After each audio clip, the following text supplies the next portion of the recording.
If you're inspo tanks, and make no mistake, you've come to the right place. Just give to Neil the time to straight up blow your mind with a new show of drawing a blank.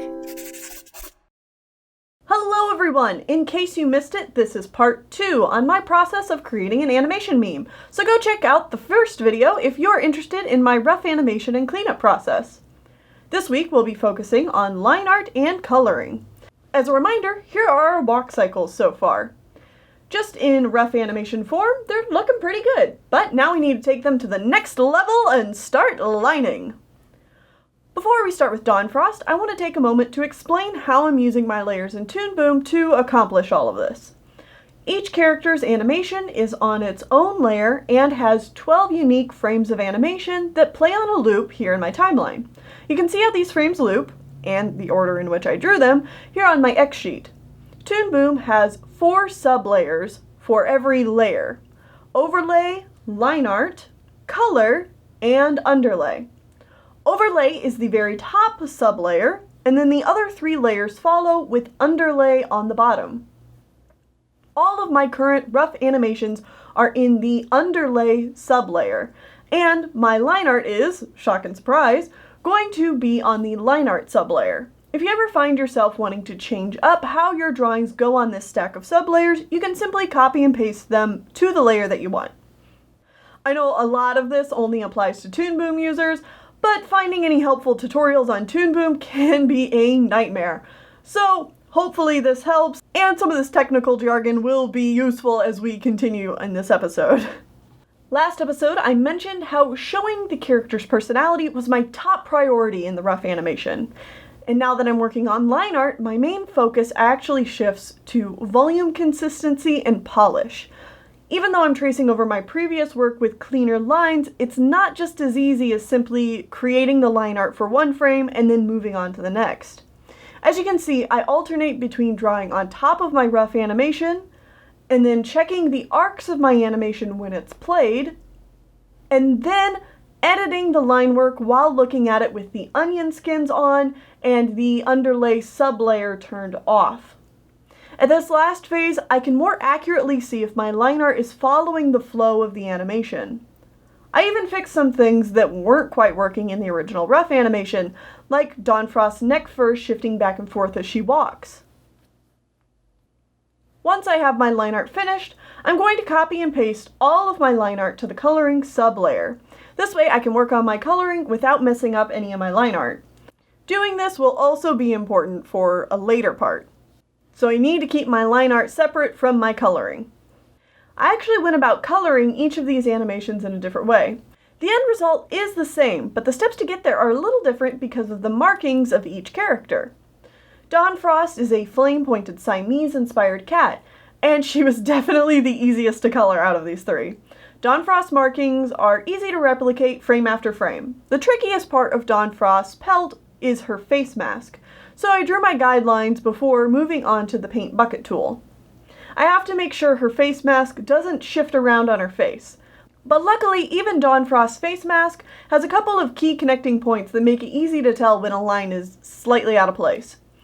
So I mostly want to try to connect her face mask to the middle of her eyebrow, the edge of her eye, and then curve it down and around just to touch the bottom of her cheek and then go under her chin.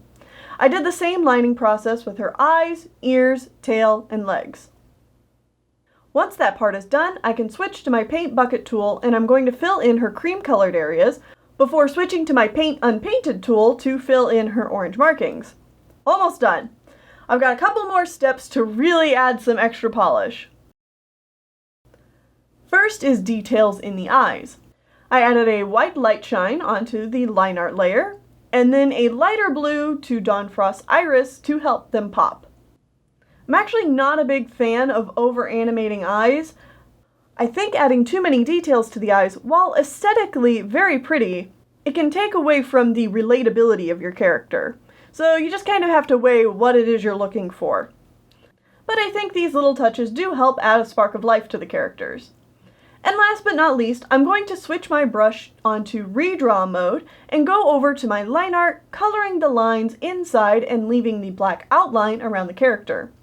This step is really just me being extra. It's quite a bit more work for a very subtle difference, but I'm very happy with the end result. It not only gives my final animation a personal flair, but it brings a softer touch to the animation that's very fitting for the song choice. Now we begin that process again with Spotted Shadow. Spotty presents a whole spectrum of new things to keep in mind as I work on her.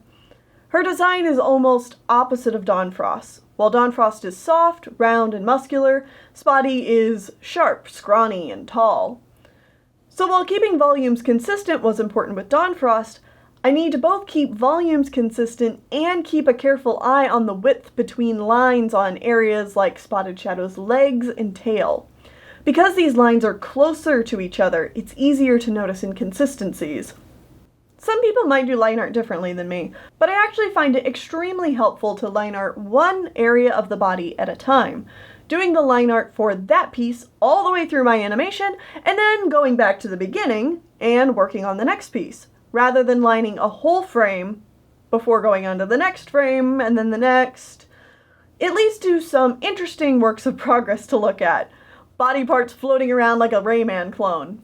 But it does help break down each part of the animation and focus on the movement of each piece. And it can help you identify if something is off early on and you might have missed it during your cleanup. The rough animation allowed me to look at the movement as a whole, but line art lets me get down to the nitty-gritty and analyze each part individually. I can watch my arcs, squash and stretch, follow through, and so on, more precisely here. The brush size you pick for your line art can also add a lot of character to your animation. I use a soft textured brush for my rough animation, but I keep a lot of different brushes around for line art and other things. The brush I'm using for my line art here is fairly thin, but it does have a little bit of weight to it. In general, thinner line work tends to be used more for realistically proportioned characters and shows, and then thicker line art is generally reserved for more chibified or likewise other heavily stylized art styles. While I adore the styling of the latter, I will admit that I'm not a line art savant by any stretch of the imagination, so I tend to stick to thinner line art. Typically in animation, line weight variations are avoided because, used improperly, it can give you wobbly lines and be distracting. The other side of that coin, though, is that line art with no weight or pen pressure to it can end up looking flat. So that's why I like to keep a little bit of weight. This middle road of mine tends to lead to a lot of this, however. Here? No. No. No. Shit, that was actually a good one. Nope. Yeah. Okay, fine. Next line. I do follow a lot of the same steps I did in my Dawnfrost animation, but when it comes to the coloring, like I said before, I took a slightly different approach. I copy and paste my frames from the line art to the color sublayer, and immediately fill in all the drawings with Spotty's base color. Then I grabbed one of my larger brushes and started painting in Spotty's easier markings, like her white front paws, tail tip, ear fur, and eyelid. Those are easy and fairly simple to replicate from frame to frame. Then we get to the spots. Oh boy, the spots. So y'all remember this video I made about making animation-friendly designs? If you don't, you should check it out. It's still one of my favorite videos, and it covers some basic character design philosophies to keep in mind while animating. Anyway, Spotty here is not an animation-friendly design.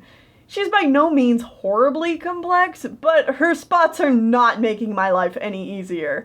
They are small and sit on empty space rather than connecting to any specific point on her body, and the saving grace of these spots is that they are grouped together in fairly recognizable patterns, so that's something, I guess. Now, I could draw these spots once and simply copy and paste them onto the subsequent frames, but that would be ignoring the twisting and shifting of Spotted Shadow's fur as she walks. So, I have to subtly show the shifting by animating each spot by hand. This took a bit of trial and error, of course, but I think the end result is pretty satisfying. You're a labor of love, my dear Spotty. Now we do the same treatment with her eyes and the colored line art, and we're 2/3 of the way done. One character left to go. Alright! Golden Pelt has a body type between Spotty and Dawn's, both lean and muscular, broad and angular. With all of Golden Boy's tufts of fur, I had a lot more polishing to do with him than I actually had with either Spotted Shadow or Dawnfrost. When it comes to most of the line art, I usually manually redraw each line. But I actually have a special trick for doing the line art on the heads. Since the head is the area most people are going to be drawn to look at, it's important that the features of the face don't distort or look off in even one frame. Especially the eyes. One wrong frame on the face can ruin the suspension of disbelief that this is a character rather than just a drawing. So what I like to do is draw the head on frame 1, and then go to frame 2 and draw the exact same head on top. And then I use my transform tool to move it to the correct position. Then I go back to frame 1, copy it, and paste it onto frame 3. And then move it to the correct position. Then I copy frame 2 and paste it to frame 4, and so on and so forth. By drawing the head twice, I make sure that I have two drawings that are similar, but not quite the same. If I just had one drawing, it would be really obvious that I was just copying and pasting the same drawing onto each frame, and that would look stiff and a little unnatural. Two drawings is enough to trick your eyes, though, and make it look natural. Now you could redraw the head more times than just twice, but redrawing a frame over and over is like playing telephone.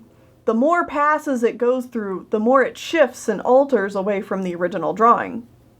Of course, this works so well because I don't have the characters' heads changing angles, but copying and pasting and transforming frames can be helpful in a lot of different ways, and you can get creative with its application for a lot of different problems. Don't be afraid to use the tools at your disposal and experiment. On to the coloring, and oh, you thought the spots were bad? Well, now it's time for stripes. Pray to your God and kiss your children goodbye, because we're going to be here a while. With how complicated stripes are, I had no other choice but to animate them in the color sublayer before getting to any actual coloring. Because the bronzy color of Golden Pelt's stripes are hard to see with the onion skins on, I adjusted the color to dark blue while animating to help me see what I was looking at.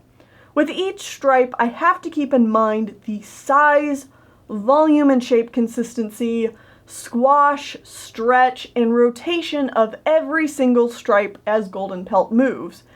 And since Golden Pelt's walk is a very proud stride where he lifts his legs high and bounces quite a bit, his stripes need to move a lot while staying consistent. You can see how the shapes being off just a little bit create a distracting, wobbly mess.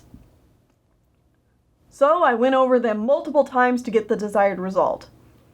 Just to give you an idea of how much of a time sink stripes are, I spent 2 hours just animating Golden Pelt's stripe. And that's just for 12 drawings, a single second of animation. Doing the line art and coloring for all 3 of these took me roughly 16 hours, and that doesn't include the time it took to do the rough animations last week. But hey, we're almost done. Just gotta add colors to Golden Pelt, color his line art, and then we get our finished animation. So, there we have it. 3 animated walk cycles with varying levels of complexity. Whew, got there. Alright, so I know a lot of this episode was very technical and I tried to make it entertaining, but I know this was a little different. I normally like to have a nice blend of talking about application and interesting personal stories or characterization, but truth be told, line art is just very technical by nature. So I hope you enjoyed this episode, and if you like my animations or learned anything you want to try in your next animation, let me know. I'd love to hear your thoughts. Thank you to all the lovely support from my patrons who make this channel and specifically make big projects like this possible. And thank you to everyone who's done StarClan Battles fan art. Your enthusiasm has been absolutely wonderful, and I'm so excited to keep sharing more with you all. Have a great week. Next week, we'll continue this project by working on our backgrounds. Until then, stay inspired. This week we have a very simple question from Water the Flower Bud, who asked both Sean and I, what are your top 4 favorite colors? To which I answered, purple, yellow, green, and orange. I love those secondary colors, and purple and yellow are just like, mwah. And reading Sean's answer aloud, Sean said, "You ask an impossible question. All colors have good application and specific combinations are better than others. For example, maroon, pale tan, navy blue, beautiful. Vibrant orange with black and white, gorgeous and dangerous. No 4 colors stand out for me. They're all good when used correctly." And I'm sorry for my impersonation of Sean, but I like that answer. Anyway, have a great week, you guys. Bye-bye.